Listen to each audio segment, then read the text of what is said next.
ভারতবর্ষের স্বাধীনতা আন্দোলনের শেষ পর্বটিকে যে সবথেকে জোরালোভাবে নাড়া দিয়েছিলেন, যিনি গঠন করেছিলেন প্রথম অস্থায়ী স্বাধীন সরকার, যার জন্যই মূলত ব্রিটিশরা তাড়াহুড়ো করে ভারত ত্যাগ করতে বাধ্য হয়েছিলেন। এবং স্বাধীন ভারতবর্ষে যার সাথে সবথেকে বেশি অন্যায় এবং অবিচার করা হয়েছে তিনি আর কেউ নন, তিনি আমাদের সকলের প্রিয় নেতাজি। তার সেই অস্থায়ী স্বাধীন সরকারের যে সেনাবাহিনী, যার নাম আজাদ হিন্দ বাহিনী, যার ছিল নিজস্ব মুদ্রা, ডাক টিকিট এবং ব্যাংক, যে ব্যাংকে ছিল কোটি কোটি টাকা এবং সোনা। কিন্তু ভারতবর্ষ স্বাধীন হওয়ার পর দেখা গেল তার সেই কোটি কোটি টাকা কোনো জাদু মন্ত্রে যেন ভেনিশ হয়ে গেল। আপনারা দেখছেন আনটোল্ড হিস্ট্রি ইউটিউব চ্যানেল। আজকের এই প্রতিবেদনে আমি তথ্যপূর্ণভাবে আলোচনা করব নেতাজির আজাদ হিন্দ বাহিনীর কোটি কোটি টাকার সম্পত্তি কিভাবে হয়েছিল এবং তার শেষ পরিণতি কি হয়েছিল, আর তার এই বিপুল টাকা নয় ছয় হয়ে যাওয়ার পিছনে তার কাছের লোকেদের কি ভূমিকা ছিল। নেতাজির আজাদ হিন্দ বাহিনীর বিপুল সম্পত্তি যেভাবে হয়েছিল সেই সংক্রান্ত বিষয়ে বিভিন্ন জায়গা থেকে তথ্য পাওয়া যায়। আমি এখানে আপনাদের সামনে কয়েকটি তথ্য তুলে ধরছি। এই প্রসঙ্গে 1944 সালের 21শে সেপ্টেম্বর রেঙ্গুনের একটি স্থানীয় সংবাদপত্রে প্রকাশিত খবর বিশেষভাবে উল্লেখযোগ্য। খবরে প্রকাশ হয়েছিল যে হীরাবেন বেতানি নামক এক গুজরাটি ব্যবসায়ীর স্ত্রী তখনকার সময়ের 1.5 লক্ষ টাকা মূল্যের 13টি সোনার হিরে বসানো নেকলেস দান করেছিলেন নেতাজির আজাদ হিন্দ বাহিনীর তহবিলে। হাবিব সাহেব নামে একজন ধনকুবের তার সমস্ত সম্পত্তি তুলে দিলেন নেতাজির হাতে। সেই সম্পত্তির মূল্য ছিল প্রায় 1 কোটি টাকা। সুপ্রতিষ্ঠিত আরেক ব্যবসায়ী, যার নাম ভিকে চেলিয়া নাদন, ইনি 42 কোটি টাকা ও 2800 স্বর্ণমুদ্রা আজাদ হিন্দ তহবিলে দান করেছিলেন। লেখিকা মধুশ্রী মুখার্জি তার 2010 সালে প্রকাশিত বই চার্চিল সিক্রেট ওয়ার, এই বইতে লিখছেন, নেতাজির ভাষণ শুনে গৃহবধূরাও স্বেচ্ছায় এগিয়ে এসেছিলেন, নিজেদের হাতের বালা ও গলার হার খুলে তহবিলে দান করেছেন, যাতে স্বাধীনতার লড়াইয়ে তা কাজে লাগে। এমনকি বিভিন্ন সূত্র থেকে এ তথ্য জানা যায়, নেতাজিকে ভালোবেসে তার আহ্বানে সাড়া দিয়ে কেউ দান করে দিয়েছেন গোটা একটা সোনার খনি, কেউ বা তার জীবনের সমস্ত সঞ্চয়। নারীরা অকাতরে দান করেছেন তাদের সবথেকে আদরের গয়নাগুলি, আর সাধারণ মানুষ তারাও বসেছিলেন না, সকলে তাদের সাধ্যমতো সর্বস্ব উজাড় করে দিয়েছেন। আসলে পরাধীনতার শৃঙ্খল থেকে ভারতবর্ষকে মুক্ত করবার অদম্য জেদ বুকে নিয়ে নেতাজি সুভাষচন্দ্র বসু যখন দক্ষিণ পূর্ব এশিয়ায় বসবাসকারী ভারতীয়দের সামনে ব্রিটিশের বিরুদ্ধে লড়াইয়ের জন্য সাহায্যের আবেদন জানিয়েছিলেন, তখন তার সেই আবেগমথিত ভাষণে এবং তার চারিত্রিক ও নৈতিক শুদ্ধতার গুণে মোহিত হয়ে সেখানকার বহু মানুষ নিজের সর্বস্ব উজাড় করে আজাদ হিন্দ তহবিলে দান করেছিলেন। দ্বিতীয় বিশ্বযুদ্ধের সময় একজন ব্রিটিশ ইন্টেলিজেন্স অফিসার ছিলেন হিউ টয়।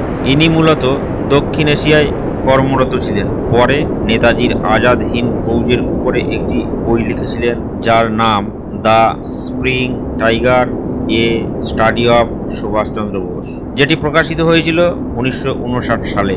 এই বইয়ে লেখক হিউ টয় 1945-এর 29শে জানুয়ারির একটি ঘটনার কথা উল্লেখ করেছেন। তিনি বলছেন, জাপান অধিকৃত রেঙ্গুনের ভারতীয় অধিবাসীরা 1 সপ্তাহ ধরে আজাদ হিন্দ সরকারের প্রধানমন্ত্রী নেতাজি সুভাষচন্দ্র বসুর 48তম জন্মবার্ষিকী পালন করেছিল। এই 1 সপ্তাহে আজাদ হিন্দ তহবিলে প্রায় 2 কোটি টাকা এবং 80 কেজির বেশি সোনা জমা পড়েছিল।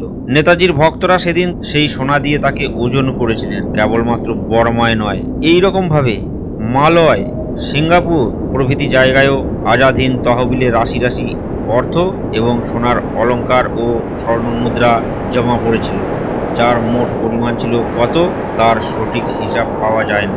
আজাদ হিন্দ সরকার চালু করেছিল নিজস্ব ডাক টিকিট, নিজস্ব মুদ্রা, নিজস্ব ব্যাংক নোট, কয়েন প্রভৃতি। মিত্র শক্তির বিরুদ্ধে যুদ্ধ চালাতে, কর্মচারী এবং সৈনিকদের বেতন দিতে, আজাদ হিন্দ সরকারকে যাতে জাপানের উপরে আর্থিক দিক থেকে নির্ভরশীল হতে না হয় তার জন্য সুভাষচন্দ্র সাধারণ জনগণের কাছ থেকে সাহায্য প্রার্থনা করে বিরাট আইএনএ তহবিল গড়ে তুলেছিলেন। নেতাজি ফান্ড কমিটি নামে একটি কমিটিও গঠন করেছিলেন, যারা নিয়মিতভাবে অর্থ সংগ্রহের কাজে তৎপর থাকত এবং এই ফান্ড কমিটি প্রচুর অর্থ জোগাড় করেছিল।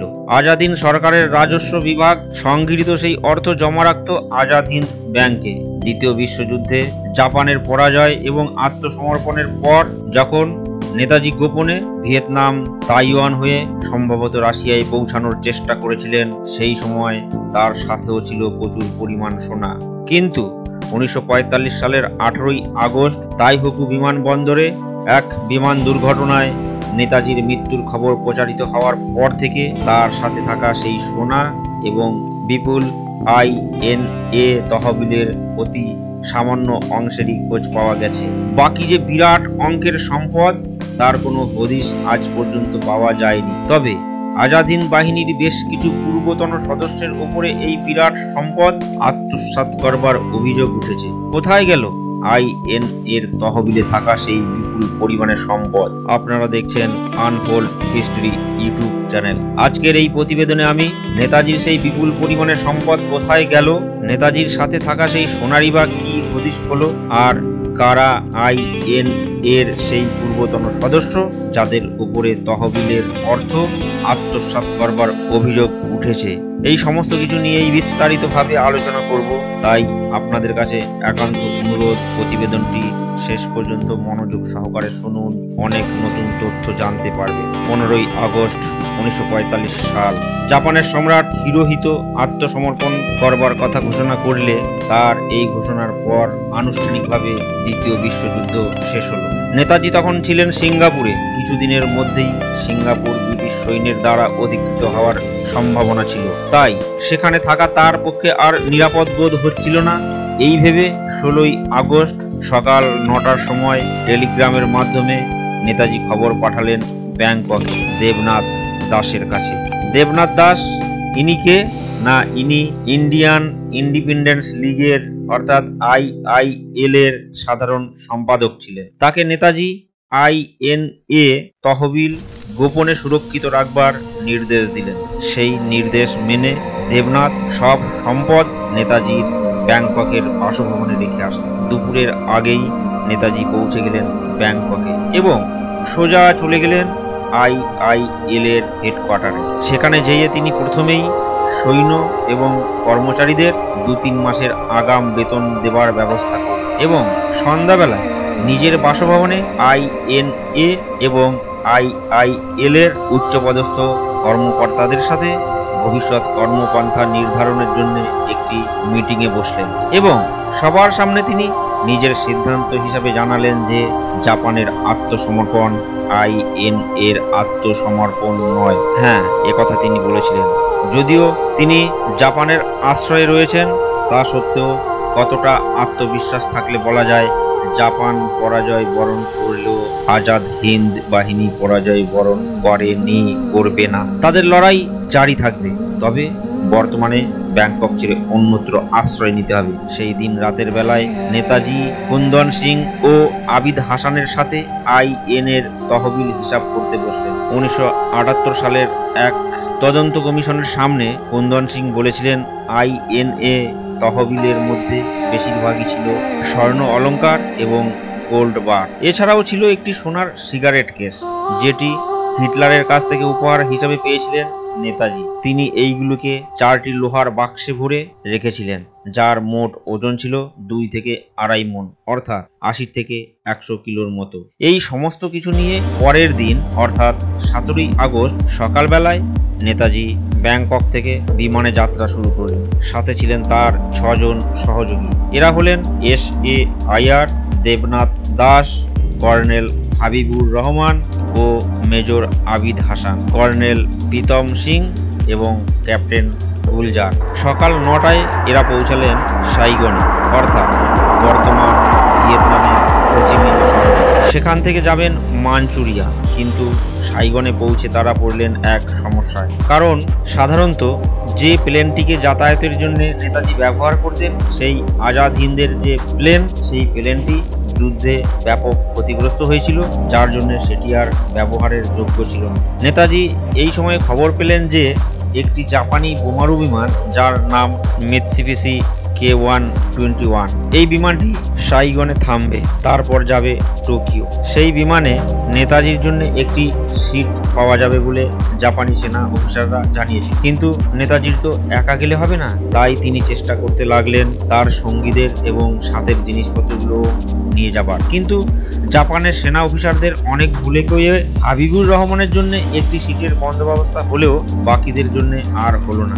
কিন্তু নেতাজি তার আরো কয়েকজন সঙ্গীকে তো সাথে নিয়ে যেতে চান, তাই তিনি তার জিনিসপত্র অনেক কমিয়ে দিলেন, কিন্তু বাদ সাধল তাতেও। সেই প্লেনেরই পাইলট ছিলেন নোনাগাকি। তিনি নেতাজিকে বললেন, এই ছোট্ট প্লেনে এতগুলো মানুষ এবং এত ভারী ভারী বাক্সগুলো নিয়ে একদমই ওঠা যাবে না। হয় তিনি দ্বিতীয় আর একজন ব্যক্তিকে নিতে পারবেন, তা না হলে তার বাক্সগুলো নিতে পারবেন। নেতাজি বাক্সগুলোকে সাথে নেবার জন্য মনস্থির করলেন। যদিও মোট কতগুলো বাক্স নেতাজি সাথে করে নিয়েছিলেন তার কোনো হিসেব পাওয়া যায় না। আসলে স্বাধীনতা পরবর্তী সময়ে নেতাজির অন্তর্ধান রহস্যের কিনারা করবার জন্য শাহনাজ তদন্ত কমিটি যখন গঠিত হয়, সেখানে কর্নেল হাবিবুর রহমান বলেছিলেন নেতাজি সাইগন থেকে সোনাভর্তি দুটো বাক্স নিয়ে যাত্রা শুরু করেছে। পথে তেল ভরবার জন্য একবার তাদের প্লেন থামানো হয়েছিল ফরমোসাতে। ফরমোসাকে বর্তমানে আমরা তাইওয়ান নামে চিনি। দিনটা ছিল 18ই আগস্ট। ফরমোসার তাইহুকু বিমানবন্দর থেকে জ্বালানি ভরে প্লেন দুপুর 2:30 নাগাদ যখন যাত্রা শুরু করলো, তখনই রানওয়ে ছাড়বার সাথে সাথে প্লেন ক্রাশ করে যায়, অর্থাৎ ভেঙে পড়ে। নেতাজির সারা শরীরে বিমানের জ্বালানি তেল ছড়িয়ে পড়ে এবং সাথে সাথে তাতে আগুন ধরে যায়। তার জন্য তাকে আর্মি হাসপাতালে ভর্তি করা হয়, কিন্তু তার শরীর মারাত্মকভাবে পুড়ে যাবার ফলে প্লেন ক্রাশ হওয়ার 6 ঘন্টা পরে তার মৃত্যু হয়। এর 2 দিন পর জাপান সরকারের পক্ষ থেকে বিমান দুর্ঘটনায় নেতাজির মৃত্যুর সংবাদ প্রচারিত হয়। এ প্রসঙ্গে আপনাদের বলে রাখি, নেতাজির এই মৃত্যু সংবাদ এটা আসলে ছিল নেতাজিরই সাজানো একটা প্ল্যান। তিনি মূলত জাপানের গোয়েন্দা সংস্থা হিকাকি কিকানের সাথে হাত মিলিয়ে ব্রিটিশ গোয়েন্দা সংস্থাকে বোকা বানানোর জন্য এই প্ল্যান ফেঁদেছিলেন। এই সংক্রান্ত বিষয়ে আমার চ্যানেলে এই ভিডিওটি আছে, ডিসপ্লে করে দিলাম। এটা যদি দেখেন তাহলে তথ্য প্রমাণ সহ অনেক কিছু জানতে পারবেন। ভিডিওটি আপনাদের দেখবার অনুরোধ রইল। যদি আপনি নেতাজি প্রেমী হন তাহলে অবশ্যই দেখুন। যাই হোক, সেই প্লেন ক্রাশে আরো 5 জনের মৃত্যু ঘটেছিল বলে খবর প্রকাশিত হয়েছিল এবং আশ্চর্যজনকভাবে কর্নেল হাবিবুর রহমান বেঁচে গিয়েছিলেন। পরে শাহনওয়াজ কমিটির সামনে তিনি এই সমস্ত তথ্য জানিয়েছিলেন। যেখানে নেতাজির বিমান ভেঙে পড়েছিল, সেইখানে তার সাথে নিয়ে যাওয়া সমস্ত জিনিসপত্র ছড়িয়ে পড়েছিল। জাপানি সেনা অফিসার মেজর কে সাকাই এবং ক্যাপ্টেন নাকামুরা ধ্বংসস্তূপ থেকে আগুনে পুড়ে ঝলসে যাওয়া সোনা উদ্ধার করে একটি পেট্রোলিয়াম ক্যানে ভরে আর্মি হেডকোয়ার্টারে পাঠিয়ে দিয়েছে। এই জাপানি মেজর কে সাকাইয়ের মতে তার উদ্ধার করা সেই সোনার ওজন ছিল প্রায় 16 কিলো। 1945 সালের 5ই সেপ্টেম্বর ওই সোনা আর্মি হেডকোয়ার্টারে পেট্রোলিয়াম ক্যান থেকে বের করে একটি কাঠের বাক্সে সিল করে নেতাজির তথাকথিত চিতাভস্মের সাথে পাঠিয়ে দেওয়া হয় টোকিওয়। এর ঠিক 3 দিন পর অর্থাৎ 8ই সেপ্টেম্বর কর্নেল তাকাকুরা টোকিও IL এর অধ্যক্ষ মুঙ্গারাম মূর্তির হাতে নেতাজির চিতাভস্ম সহ সেই কাঠের বাক্স তুলে দেন। সেপ্টেম্বরের শেষের দিকে কর্নেল হাবিবুর রহমান ও রামমূর্তি সেই বাক্স খুলে তার থেকে সোনা বের করে পরিষ্কার করে ওজন করে দেখেন তার ওজন দাঁড়াচ্ছে 11 কেজি। তাহলে এখানে প্রশ্ন, 16 কেজি সোনা কি করে 11 কিলোয় পরিণত হলো? সেটা কিন্তু ধোঁয়াশাচ্ছন্নই থেকে গেল। এর সাথে সাইগন থেকে SAIR যে 300 গ্রাম সোনা এনেছিলেন সেটা যোগ করে বাক্স ভরে দুজনের স্বাক্ষর এবং সিল করে সেটা রেখে দেওয়া হলো। অর্থাৎ বিশেষভাবে আপনারা মনে রাখবেন, SAIR 300 গ্রাম সোনা জমা দিলেন, কিন্তু তথ্য বলছে নেতাজি যখন তাইহুকু থেকে বিমানে উঠেছিলেন তখন আয়ার এর কাছে 38 কিলো সোনা রেখে গিয়েছিলেন। যাই হোক, পরে তথ্যভিত্তিক আলোচনায় আসছি আমরা। এই বাক্স 6 বছর ধরে রামমূর্তির কাছে ছিল। অবশেষে 1951 সালের 24শে সেপ্টেম্বর ইন্ডিয়ান লিজন মিশনের হাতে এই বাক্স তুলে দেওয়া হয়, যা 1952 সালের 10ই নভেম্বর নিয়ে এসে রাখা হয় দিল্লিতে জাতীয় সংগ্রহশালায়। তখন থেকে এই বাক্স এখানেই রয়েছে। যদিও তদন্তের জন্য 2 বার এই বাক্স খুলে ভেতরের জিনিসপত্র পরীক্ষা করা হয়েছিল। প্রথমবার 1956 সালে এবং দ্বিতীয়বার 1978 সালে। ভেতরে কি আছে না, ভেতরে সেই 11 কেজি খুলে যাওয়া সোনার অলংকার আর আলাদা করে রাখা 300 গ্রাম সোনা, যেরকমটা 1945 সালে কর্নেল হাবিবুর রহমান এবং রামমূর্তি দেখেছিলেন বলে জানিয়েছিলেন। কিন্তু কুন্দন সিং এর কাছ থেকে প্রাপ্ত তথ্য অনুযায়ী সিঙ্গাপুর ছেড়ে যাবার সময় নেতাজির সাথে ছিল প্রায় 80 থেকে 100 কিলো সোনা। দ্বিতীয় বিশ্বযুদ্ধের পরাজয়ের পর জাপান সেই সময়কার সমস্ত ডকুমেন্ট নষ্ট করে ফেলে, যার পরে নেতাজি তার সাথে কত সোনা নিয়ে গিয়েছিলেন বা আজাদ হিন্দের ফান্ডে কত সম্পদ জমা ছিল তা কেবলমাত্র প্রত্যক্ষদর্শীদের বয়ানের উপরে নির্ভর করেই আন্দাজ করা যেতে পারে বা জানা যেতে পারে। রেঙ্গুনের আজাদ হিন্দ ব্যাংকের চেয়ারম্যান, যার নাম দিনোনা, তিনি জানিয়েছিলেন 1945-এ যখন আজাদ হিন্দ বাহিনী রেঙ্গুন থেকে প্রস্থান করেছিল সেই সময় 64 কিলো সোনা ব্যাংক থেকে বের করে নেওয়া হয়েছে। ব্যাংকক ILL এর সাধারণ সম্পাদক দেবনাথ দাস 1956 সালে শাহানওয়াজ তদন্ত কমিটির সামনে নিজের সাক্ষ্য দিয়েছিলেন যে নেতাজি ব্যাংকক ছেড়ে যাবার সময় সাথে করে প্রায় 1 কোটি টাকা মূল্যের সম্পদ নিয়ে গিয়েছিলেন। এই একই তথ্য দিয়েছিলেন IIL এর ব্যাংককের আরো একজন সদস্য, যার নাম পণ্ডিত রঘুনাথ শর্মা। এছাড়া IN এর আর এক অফিসার, যার নাম জেনারেল জগন্নাথ রাও ভোসলে, ইনি কমিটিকে জানিয়েছিলেন যে নেতাজি সব সম্পদ 6টি স্টিলের বাক্সে ভরে সাথে করে নিয়ে গিয়েছিলেন। সাইগনে জাপানি বিমানে উঠবার আগে তার মধ্য থেকে কিছু সোনা তিনি নিশ্চিতভাবে তার সহযোগীদের কাছে জমা রেখে গিয়েছিলেন। মোটামুটি ভাবে হিসাব করে দেখা যাচ্ছে যে 38 কেজি সোনা তিনি সাইগনে রেখে গিয়েছিলেন, যার মধ্যে কেবলমাত্র 300 গ্রাম সোনা SAIR জমা দিয়েছিলেন, যেটা আমি পূর্বেই উল্লেখ করেছি। আর প্রায় 32 কেজি ওজনের সোনা নেতাজি নিজের সাথে নিয়ে সেই বিমানে উঠেছিলেন, যে বিমান ক্রাশ করবার ফলে তার মৃত্যু হয় বলে খবর প্রকাশিত হয়েছিল। এবং এই দুর্ঘটনার পর ধ্বংসস্তূপ থেকে সেই সোনা উদ্ধার করে যখন জাপানি অফিসে পাঠানো হয় তখন তার ওজন ছিল 16 কিলো। অথচ হাবিবুর রহমান ও রামমূর্তি পরে দেখেন তার ওজন 11 কিলো। এই বাকি 4 কিলো সোনা কোথায় গেল, যে প্রশ্ন আমি আগেই তুলেছি। যাই হোক, 2014-তে NDA সরকার ক্ষমতায় আসবার পর থেকে আজও পর্যন্ত 304টি সিক্রেট নেতাজি ফাইল প্রকাশ করেছে, যেগুলি বর্তমানে রাখা আছে ন্যাশনাল আর্কাইভে। সেই ডিক্লাসিফাইড ফাইলগুলির মধ্যে কিছু ফাইল আছে যেখানে হারিয়ে যাওয়া IN এর ফান্ড সম্পর্কিত কিছু তথ্য পাওয়া যায়, যেখান থেকে জানা যাচ্ছে যে 1945-এর বিমান দুর্ঘটনায় নেতাজির মৃত্যুর খবর প্রকাশিত হওয়ার পর থেকে বিভিন্ন জায়গায় গচ্ছিত রাখা আজাদ হিন্দ ফান্ডের তছরূপ হয়েছে। INA এবং IIL এর পূর্বতন বেশ কিছু সদস্য এর সাথে জড়িত।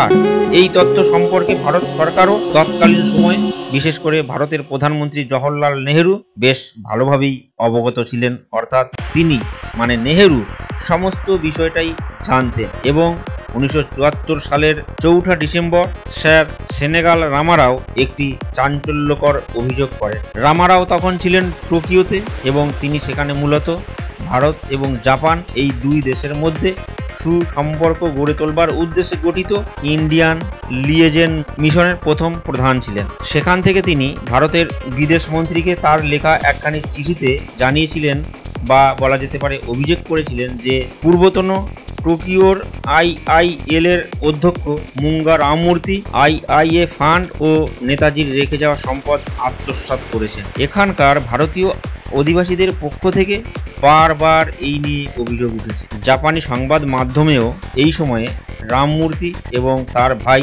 জে মূর্তির বিলাস ব্যসনপূর্ণ জীবনের খবর প্রকাশিত হয়েছিল। যুদ্ধ বিধ্বস্ত জাপানে যখন মানুষেরা খেতে পাচ্ছে না, তখন তারা দুই ভাই দুটো নতুন কেনা গাড়িতে চড়ে ঘুরে বেড়াতো, যা যুদ্ধ বিধ্বস্ত জাপানের পক্ষে ছিল অত্যন্ত বিরল এবং সন্দেহপ্রবণ। কিন্তু ভারত সরকারের পক্ষ থেকে তখন এতে কোনো বিশেষ গুরুত্ব দেওয়া হয়নি। সরকার এতে গুরুত্ব দেয় 4 বছর পর, যখন KK চেত্তরের নেতৃত্বে আর একটি লিয়েজন মিশন টোকিওয় পৌঁছায় 1951 সালের মে মাসে। KK চেত্তর নেতাজির আর এক পূর্ব সহযোগীর উপরে সন্দেহ প্রকাশ করেন। ইনি হলেন SAIR, যিনি আজাদ হিন্দ সরকারের তথ্য এবং সম্প্রচার মন্ত্রকের দায়িত্বে ছিলেন। এই সময়ে IRও টোকিওয় গিয়ে পৌঁছান।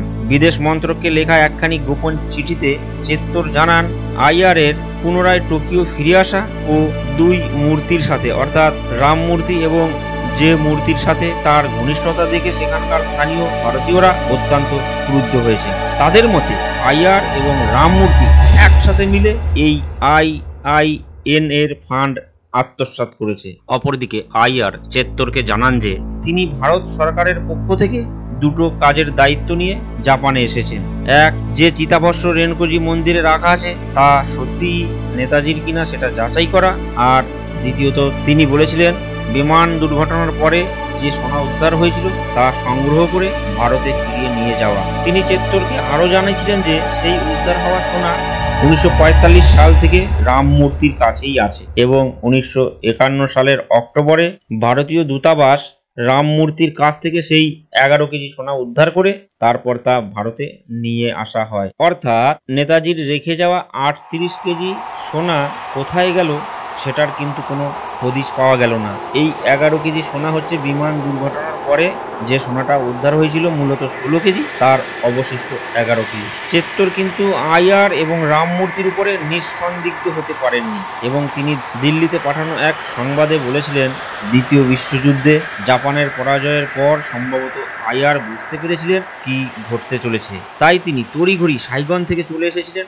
টোকিওয় এবং রাম মূর্তির সাথে মিলে আইএন এর ফান্ড নিজেদের মধ্যে ভাগ বাটোয়ারা করে নিয়েছিলেন। 1952 সালে ভারতীয় বিদেশ মন্ত্রকের আন্ডার সেক্রেটারি পদপ্রাপ্ত আর জে শার্টে ভারত সরকারের কাছে একটি গোপন রিপোর্ট পাঠান, যাতে তিনি বলেন সাইগনে নেতাজির রেখে যাওয়া সেই সম্পদের মধ্যে কেবলমাত্র 300 গ্রাম সোনা আইআর সরকারের কাছে জমা দিয়েছেন। বাকি সম্পদ কোথায় গেল তা নিয়ে যথেষ্ট সন্দেহের অবকাশ রয়েছে। এছাড়া 1945-এর 26শে জানুয়ারির হিসেব অনুযায়ী নেতাজির সংগ্রহ করা সেই দিনের তহবিল তার নিজের ওজনের থেকেও বেশি ছিল। সেই সম্পদ কি শেষ পর্যন্ত মাত্র 11 কিলো গলে যাওয়া সোনায় রূপান্তরিত হলো? এ একেবারে অবিশ্বাস্য। ভারতীয় আধিকারিকেরা এই সমস্ত কিছু নিয়ে বারবার রাম মূর্তিকে জিজ্ঞাসা করেছেন, কিন্তু কোনো সদুত্তর পাননি। সেই রিপোর্টের সাথে আরও বলেন যে সাইগন থেকে টোকিও আসবার পথে আইআর এর কাছে নেতাজির রেখে যাওয়া সেই বাক্সগুলি দেখেছিলেন একজন প্রত্যক্ষদর্শী, কিন্তু তারপরে সেই বাক্সগুলি কি হলো তার আর কোনো খোঁজ পাওয়া যায়নি। এছাড়াও ষাটে আরেকটি জিনিস লক্ষ্য করেছিলেন, রাম মূর্তির সাথে এক ব্রিটিশ গোয়েন্দা অফিসার ও আইএন এর কট্টর বিরোধী লেফটেন্যান্ট কর্নেল ফিগেসের বেশ ঘনিষ্ঠতা ছিল। আমি পূর্বে যে ভিডিওটির কথা উল্লেখ করেছি ওখানে ফিগেসের সম্পর্কে তথ্য আছে। এই ফিগেসই মূলত নেতাজির চিতাভস্মের তত্ত্ব এবং মৃত্যুর তত্ত্ব খাড়া করেছিলেন মাত্র 70 দিনের মধ্যে, এবং তিনি শুধু 6 জন জাপানি অফিসারকে জিজ্ঞাসা করেছিলেন আর তাতেই সিদ্ধান্তে পৌঁছেছিলেন। তার রিপোর্টের দৈর্ঘ্য ছিল মাত্র 3.5 পাতা। অর্থাৎ এখান থেকেই বোঝা যাচ্ছে যেখানে মুখার্জি কমিশন 6 বছর ধরে দীর্ঘ অধ্যাবসায়ের পরে রিপোর্ট প্রকাশ করেছিল, আর সেখানে এই ফিগেস মাত্র 70 দিনের মধ্যে 3.5 পাতার রিপোর্ট প্রকাশ করছেন। তাহলে এই রিপোর্টের কি গুরুত্ব থাকতে পারে? আসলে সেটাই একটা ভাববার বিষয়। 1945-এর পর ফিগেসের অবস্থাও বেশ ফুলে ফেপে ওঠে, এমনকি ফিগেস রাম মূর্তিকে ব্রিটেনে পাকাপাকিভাবে বসবাস করবার প্রস্তাবও দিয়েছিল। এই রিপোর্ট প্রধানমন্ত্রী জওহরলাল নেহরুর হাতে পৌঁছেছিল এবং তিনি তা করেও ছিলেন। এই রিপোর্টের উপরে 1951 সালের 5ই নভেম্বর তারিখে নেহেরু এবং ফরেন সেক্রেটারি সুবিমল দত্তের স্বাক্ষর রয়েছে, কিন্তু তাও সরকার এই ব্যাপারে কোনো তদন্তের নির্দেশ দেয়নি। যাই হোক, বিভিন্ন সূত্র থেকে যখন খবর আসতে লাগলো যে নেতাজি আসলে মারা যাননি, এটা ছিল তার জাপানি গোয়েন্দা সংস্থা হিকাকি কিকানের সাথে একটা গোপন বোঝাপড়া, বিশেষত ব্রিটিশ গোয়েন্দাদের বোকা বানানোর জন্য। কিন্তু এত সব কিছুর পরেও 1952 সালে নেহরুর মনোনীত এবং মনোমত প্রার্থী আইআর এর পেশ করা রিপোর্টের উপরে ভিত্তি করে নেহরু সংসদে জানান যে তাইহোকু বিমান দুর্ঘটনাতেই নেতাজি মৃত্যুবরণ করেছে। এবং আরো আশ্চর্যের বিষয়, এর পরের বছর আইআর কে জাতীয় পঞ্চবার্ষিকী পরিকল্পনার অ্যাডভাইজার পদে নিযুক্ত করা হয় এবং এরপরের থেকে এই আইআর সম্পূর্ণ 90 ডিগ্রি ঘুরে যেয়ে নেতাজির সম্পর্কে আরো নানা রকমের বিকৃত এবং মিথ্যা তথ্য জনসমক্ষে দিতে থাকে। কিন্তু তারপরেও জাপান থেকে ভারতীয় আধিকারিকরা বারবার এই নিয়ে গোপন রিপোর্ট সরকারের কাছে পাঠাতে থাকেন। এইসব খবর যখন বাইরে প্রকাশিত হয় তখন পশ্চিমবঙ্গ সরকারের পক্ষ থেকে তৎকালীন মুখ্যমন্ত্রী বিধানচন্দ্র রায় জওহরলাল নেহেরুর কাছে এই ব্যাপারে পূর্ণাঙ্গ তদন্তের দাবি জানান। নেহেরু 1953 সালের 18 অক্টোবরে একখানি চিঠি দিয়ে বিভিন্ন জায়গা থেকে উদ্ধার হওয়া আইএনএর সম্পদের বিবরণ বিধানচন্দ্র রায়কে জানান। যেমন মালয় থেকে উদ্ধার হওয়া 44,212 মার্কিন ডলার এবং সিঙ্গাপুর থেকে উদ্ধার হওয়া 1,47,163 মার্কিন ডলার নেহেরু প্রতিষ্ঠিত ইন্ডিয়ান রিলিফ কমিটি IRC-তে জমা করা হয়, যার দ্বারা সেখানে পাঠরত ভারতীয় ছাত্রদের সাহায্য করা হয়। এছাড়াও থাইল্যান্ড এবং বর্মা থেকে উদ্ধার হওয়া INA ফান্ড জমা রাখা হয়েছে ব্যাংককে। সিঙ্গাপুরে হরদিয়াম সিং নামে একজন ভারতীয় ব্যবসায়ী 1946-এ তার কাছে থাকা INA-র 5 কেজি 600 গ্রাম সোনা নেহেরুর নামে ব্যাংকে জমা করে দিয়েছেন। কিন্তু নেহেরু এই INA-র সম্পদকে শত্রুর সম্পদ হিসেবে আখ্যা দিয়েছেন। ভাবুন একবার, কত বড় স্পর্ধা! দেখুন কি বিচিত্রতার স্বভাব। যদি আমরা পুঙ্খানুপুঙ্খভাবে ইতিহাসের পাতার থেকে বিশ্লেষণ করি তাহলে বলা যেতে পারে নেহেরু ছিলেন একজন মুখোশধারী ভণ্ড, আর এখানে তার সেই চরিত্রই মূলত আরো একবার তিনি প্রকাশ করলেন। আবার এখানে বিশেষভাবে উল্লেখযোগ্য, পাকিস্তান এই INA-র যে সম্পদ উদ্ধার হলো সেই INA-র ফান্ডের 1/3 দাবি করে। এই দাবি মেনে দ্বিপাক্ষিক চুক্তি অনুযায়ী 1953 সালের নভেম্বরে পাকিস্তানকে তার ভাগ দিয়ে দেওয়ার প্রতিশ্রুতি দেওয়া হয়। তাই এই নিয়ে আর কোনো তদন্তের প্রয়োজন নেই বলে বিধানচন্দ্র রায় চিঠি লিখে জানিয়েছিলেন নেহেরু। কিন্তু তারপরেও বিভিন্ন ক্ষেত্র থেকে বারবার তদন্তের দাবি উঠেছে। 1995-তে জাপানে ভারতের রাষ্ট্রদূত AK ধর এই নিয়ে পূর্ণাঙ্গ তদন্তের দাবি করেন। তাতে তিনি বলেন, যদিও বা INA-র ফান্ড উদ্ধার করা সম্ভব নাও হয়, তাতে অন্ততপক্ষে যারা এটা আত্মসাৎ করেছে তারা শাস্তি পাবে, তারা চাপের মুখে পড়বে। যদিও 1956 সালে সরকার এই সমস্ত ঘটনার পরিপ্রেক্ষিতে একটি তদন্ত কমিটি গঠন করেছিল, কিন্তু এই তদন্তেও রহস্যের সমাধান হয়নি। 1971-এ জাস্টিস GD খোসলাকে তদন্ত কমিশনের দায়িত্ব দেওয়া হয়। জাপানে বসবাসকারী 2 ভারতীয় এই কমিটির সামনে নিজেদের সাক্ষ্য দেন। তারা কমিটিকে জানান INA ফান্ড যথেচ্ছভাবে লুট হয়েছে। তাদের মধ্যে একজন পেশায় সাংবাদিক KV নারাইন দাবি করেন 1945-এ IR টোকিও আসে। সেখানে সে সোনার অলংকার ভর্তি 2টো সুটকেস রামমূর্তিকে দেয়। খোসলা কমিশনও বিভিন্ন সূত্রের মারফত জানতে পারে INA তহবিল তছরূপ হয়েছে এবং তাতে উল্লেখযোগ্য ভূমিকা রয়েছে রামমূর্তি এবং তার ভাই জে মূর্তির। কিন্তু প্রমাণের অভাবে এই নিয়ে আর তদন্ত এগোনো যায়নি। এই ব্যাপারে যে দুজনের উপরে সব থেকে বেশি সন্দেহ রয়েছে তাদের পরিবার অবশ্য এই সমস্ত অভিযোগ মিথ্যা বলে দাবি করেছেন। SAIR এর পুত্র ব্রিগেডিয়ার ত্যাগরাজন ইন্ডিয়া টুডেকে দেওয়া এক সাক্ষাৎকারে এই সমস্ত অভিযোগকে নস্যাৎ করে বলেছেন, 1980-তে যখন তার পিতা মারা যান তখন তার কাছে কেবলমাত্র পেনশনের কিছু টাকা ছিল। টাকার অভাবে তিনি নিজের বাড়ি অবধি কিনতে পারেননি, সারা জীবন ভাড়া বাড়িতে কাটিয়েছেন। অন্যদিকে যে মূর্তির পুত্র আনন্দ যে মূর্তিও এই সমস্ত অভিযোগকে মিথ্যা বলে দাবি করেছেন। তিনি বলেন, নেতাজির মৃত্যুর পর রামমূর্তি জাপান সরকারের কাছ থেকে প্রাপ্ত তার চিতাভস্ম সহ বাকি সব সম্পদ তুলে দিয়েছিলেন IR এবং হাবিবুর রহমানের হাতে। এর বাইরে তিনি কিছু আর জানেন না।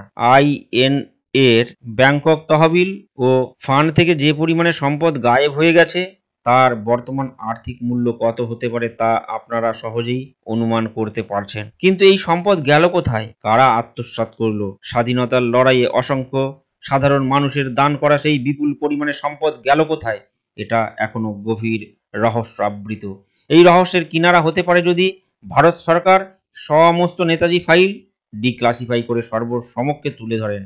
এছাড়াও জাপান, ব্রিটেন, আমেরিকা এবং রাশিয়ার কাছ থেকে নেতাজি এবং INA সংক্রান্ত যে সমস্ত ফাইলগুলো উদ্ধার হয়েছে সেগুলো যদি ডিক্লাসিফাই করে পাবলিক ডোমেনে চলে আসে, সেই ক্ষেত্রে আমাদের বিশ্বাস শুধুমাত্র এই রহস্যের যে কিনারা হবে তাই নয়, ভারতের সব থেকে বড় মিস্ট্রি 1945-এ নেতাজির মৃত্যু রহস্য বা অউদতার মৃত্যু হয়েছিল কিনা তারও প্রমাণ পাওয়া যাবে। যদিও মুখার্জি কমিশন বিমান দুর্ঘটনায় নেতাজির মৃত্যুর থিওরিকে একেবারেই খারিজ করেছে, সেই অনুযায়ী যদি সেই সময় তিনি মারা নাও যান তাহলে তারপরে তিনি কোথায় ছিলেন সেই রহস্য সমস্ত ধাঁধা নিশ্চয়ই আমাদের পক্ষে জানা সম্ভব হবে। কেমন লাগলো বন্ধুরা? আশা করি ভালো লেগেছে। যদি ভালো লেগে থাকে তাহলে আমাদের চ্যানেলটি অবশ্যই সাবস্ক্রাইব করে সঙ্গে থাকুন, বেল আইকনটি দাবিয়ে রাখুন এবং অন্যান্যদের মধ্যে ছড়িয়ে দিয়ে সকলকে জানার সুযোগ করে দেন। আসলে ভারতবর্ষের ইতিহাসের এমন কিছু তথ্য আছে যেগুলো অবশ্যই একজন নাগরিকের জানা প্রয়োজন। এই তথ্যগুলো সেরকমই একটা বিষয়, তাই আমার মনে হয় আমাকে যেমন অনেক পড়াশোনা করে এই প্রতিবেদনটি করতে হলো, তেমনি আপনারও দায়িত্বের মধ্যে পড়ে সকলের মধ্যে ছড়িয়ে দিয়ে সকলকে জানবার সুযোগ করে দেওয়ার। জয় হিন্দ, বন্দে মাতরম। ভালো থাকবেন, সুস্থ থাকবেন। দেখা হবে পরবর্তী কোনো প্রতিবেদনে।